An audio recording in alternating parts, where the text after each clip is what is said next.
The following screencast will help you understand how to report career and life skills standards in Infinite Campus. Before we get into Infinite Campus itself, just a reminder, what appears on the screen are the expectations for how and when we'll be reporting career and life skills standards this year. So let's get into there and see how to actually do this. So the first step to posting career and life skills standards scores is to go down to Post Grades. When you get here on Post Grades, one thing that might be a stumbling block for some is all of us or most of us are defaulted to report semester grades, and therefore because the end of first semester ends at the end of second quarter, you probably are defaulting to quarter two. Because this is happening at the mid-quarter point, it's really important for this first quarter to make sure that you select first quarter for grades. Otherwise, the career and life skills won't come up. At this point, you have a couple of options. First of all, if we're looking over here under task, it's showing here that we're under standard 1 in the career and life skills standards. So I could go to a student and select a grade. A 1 would be rarely, a 2 would be sometimes, and a 3 would be consistently. So you can score an individual student this way.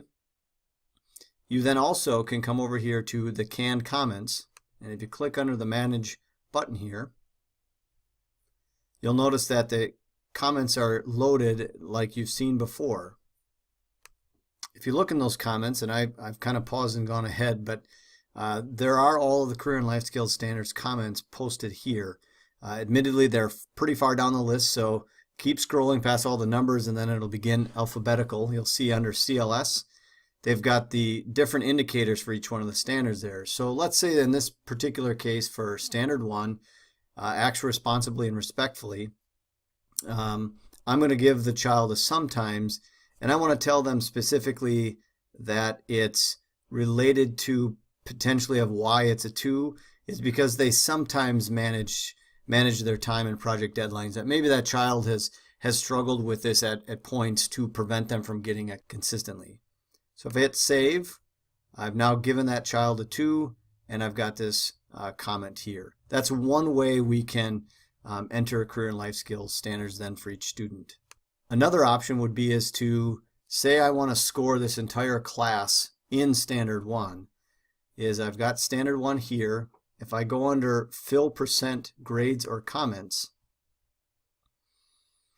it's going to pull up grade here. And let's say I want to start with, I believe in analyzing this class that most students are at sometimes for this standard. I can select a 2, and if I hit fill, it would fill every student there with a 2 under this standard. You then could go back in and adjust for students who are consistently hitting that mark or rarely hitting that mark and changing it for a 1, 2, or 3 for that student. So that's a way of doing this more in mass for this one particular standard. The last way you can post these scores would be is instead of going by standard, you could go to this dialog box here where it says post by. Go to all standards, and now what you're going to see it's going to pull up is all 3 of the career and life skills standards. So now if I would go into fill percent grade or comment, and again if now I want to say I want to start with a 2, I could select a 2, then hit fill, and it's going to fill in a 2 or sometimes for all students in this class in all 3 of the standards. So that's another way, again, if you want to develop your baseline of I'm going to start here. If the expectation or that your mentality or based on your analysis, students are consistently hitting this mark, you could start with the 3 and then go back in and adjust those students who are sometimes or rarely meeting that standard, as well as then enter comments to help them understand the difference between what standard marking they had. So that's a little bit on how you do career and life skills reporting in Infinite Campus. If you have any questions, please let us know. Thank you.